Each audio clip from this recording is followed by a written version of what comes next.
बिस्मिल्लाहिर्रहमानिर्रहीम। अस्सलाम वालेकुम डियर स्टूडेंट्स, मैं सफ़ीर अमजद, आपका कंप्यूटर साइंस टीचर। जैसा कि हमने अपने पहले लेक्चर के अंदर प्रॉब्लम सॉल्विंग के स्टेप्स को स्टार्ट किया और पहले दो स्टेप्स को डिटेल से डिस्कस किया, जिसके अंदर पहला स्टेप हमारे पास डिफाइनिंग का प्रॉब्लम और दूसरा स्टेप अंडरस्टैंडिंग का प्रॉब्लम था। डिफाइनिंग का प्रॉब्लम के अंदर हमने देखा कि एक वेल डिफाइंड प्रॉब्लम कैसी होती है और अगर एक प्रॉब्लम हमारे पास वेल डिफाइन नहीं है तो हम किस तरह से उसको वेल डिफाइन कर सकते हैं। दूसरे स्टेप के अंदर हमने अपनी प्रॉब्लम को अंडरस्टैंड किया with the help of 5 W's। और अगर आपने वो पहला लेक्चर नहीं देखा तो काइंडली वो जाके देखिए ताकि आपको इस लेक्चर की बेहतरीन तरीके से समझ आ सके। आइए हम आज का लेक्चर स्टार्ट करते हैं।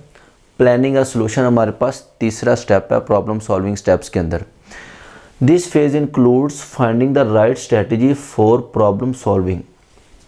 इस फेज़ के अंदर हम अपने प्रॉब्लम के सोल्यूशन की तरफ जाते हुए इन स्ट्रेटजीज़ को फॉलो करते हैं, जिसके अंदर सबसे पहले स्ट्रेटजी हमारे पास आ जाती है डिवाइड एंड कंकर रूल की। सबसे पहले इस टर्म को ब्रिटिश और अंग्रेज़ों ने इस्तेमाल किया जब वो बरे सगीर के अंदर तिजारत की गरज से आए और उन्होंने यहाँ पे देखा कि यहाँ के हिंदुओं और मुसलमानों के ऊपर हुकूमत करना बहुत आसान है। उन्होंने पहले हिंदुओं और मुसलमानों को डिवाइड किया, तकसीम किया, उनके अंदर दुश्मनियाँ डाली और फिर उनको कंकर किया, उनको फतह किया और उनके ऊपर हुकूमत की। इसी तरह हम इस स्ट्रेटजी को प्रॉब्लम सॉल्विंग के अंदर किस तरह से इम्प्लीमेंट करते हैं। हम अपनी बड़ी प्रॉब्लम को छोटी सब प्रॉब्लम्स में डिवाइड कर लेते हैं और फिर उनके सॉल्यूशंस को निकालते हैं। इस तरह एक बड़ी प्रॉब्लम को हम एक आसान सॉल्यूशन की तरफ लेकर जाते हैं। इस स्ट्रेटजी को हम टॉप डाउन डिज़ाइन भी कहते हैं। जैसे कि हमारे पास एक बुक के अंदर सिलेबस होता है और उस सिलेबस को हमने चैप्टर्स के अंदर और चैप्टर्स को हमने टॉपिक्स के अंदर डिवाइड किया होता है, जिसकी वजह से उस सिलेबस को कवर करना नहायत आसान होता है। अगर हमारे पास चैप्टर्स और टॉपिक्स ना बने हो तो उस सिलेबस को कवर करना हमारे लिए मुश्किल होगा। आइए चलते हैं हम अपने अगली स्ट्रेटजी की तरफ, जो कि हमारे पास गेस, चेक एंड इम्प्रूव।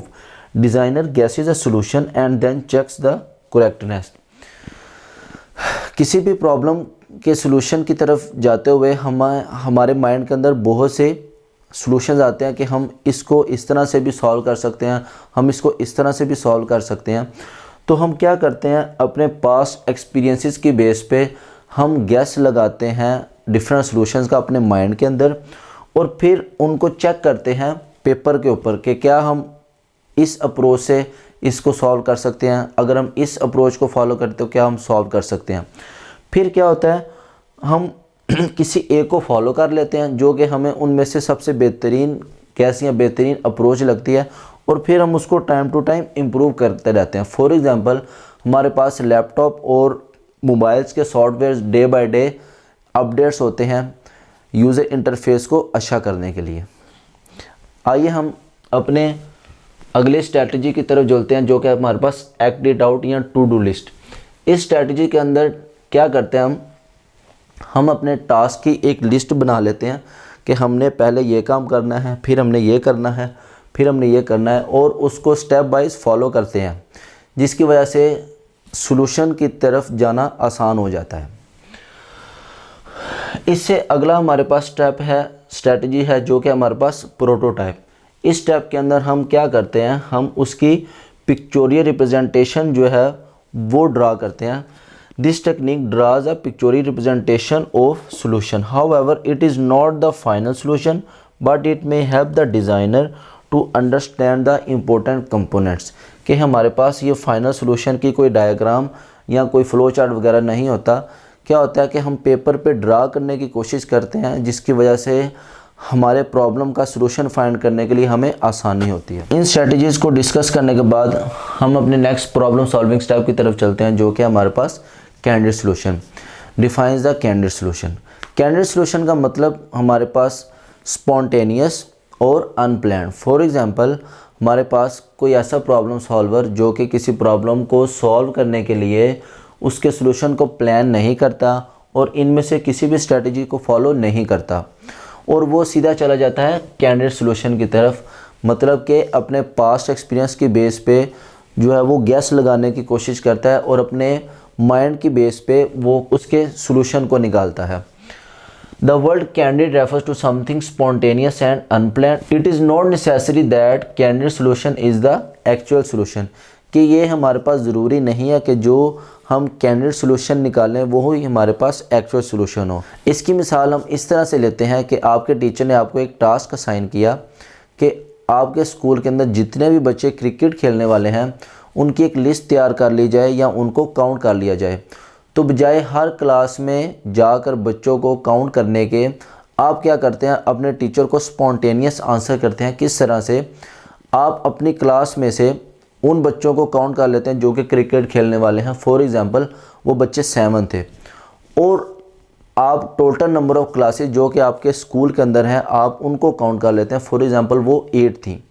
तो आप क्या करते हैं, वो स्टूडेंट जो कि आपकी क्लास में क्रिकेट खेलने वाले थे और टोटल नंबर ऑफ़ क्लासेस जो कि आपके स्कूल में थी, आप दोनों को मल्टीप्लाई कर लेते हैं तो आपके पास एक कैंडिड आंसर आ जाएगा जो कि 56 होगा। लेकिन हो सकता है कि दूसरी क्लासेस के अंदर कुछ बच्चे हों जो कि 7 से ज़्यादा हों या 7 से कम हों, लेकिन आपके पास एक कैंडिड आंसर आ जाएगा जो कि अप्रोचेस टू एक्चुअल आंसर होगा। अब हम अपने अगले स्टेप की तरफ चलते हैं जो कि है सिलेक्ट द बेस्ट सोल्यूशन। अब एक प्रॉब्लम को सॉल्व करते हुए हमें बहुत से सॉल्यूशंस माइंड में आते हैं और हम कोशिश करते हैं जो कि उनमें से बेस्ट सॉल्यूशन है वो चूज़ किया जाए। फॉर एग्ज़ाम्पल हम अगर किसी दूसरी सिटी में ट्रैवल करना चाहते हैं तो हम देखेंगे जो कि हमारे पास बेस्ट ऑप्शन होगा हम उसे चूज़ करेंगे। फॉर एग्ज़ाम्पल आप बाय ट्रेन भी जा सकते हैं, आप बाय एयर भी जा सकते हैं और आप बाय कार भी जा सकते हैं। तो आपके लिए उस वक्त जो बेस्ट ऑप्शन होगा आप उसी को चूज़ करेंगे। तो इसी तरह हमारे पास सॉल्यूशंस को चूज़ करते हुए हम क्या करेंगे, जो उनमें से बेस्ट ऑप्शन होगा हम उस सॉल्यूशन को चूज़ करेंगे और उसको फॉलो करेंगे। Sometimes we find more than one solutions of a problem and select the best one among them. उम्मीद है आज के लेक्चर की आपको अच्छी तरह से समझ आ गई होगी। अगर कोई पॉइंट आपको नहीं क्लियर हुआ तो आप हमसे कमेंट सेक्शन में पूछ सकते हैं। जल्दी मिलते हैं अपने नेक्स्ट लेक्चर के अंदर, तब तक के लिए अपना ख्याल रखिए। अल्लाह हाफिज़।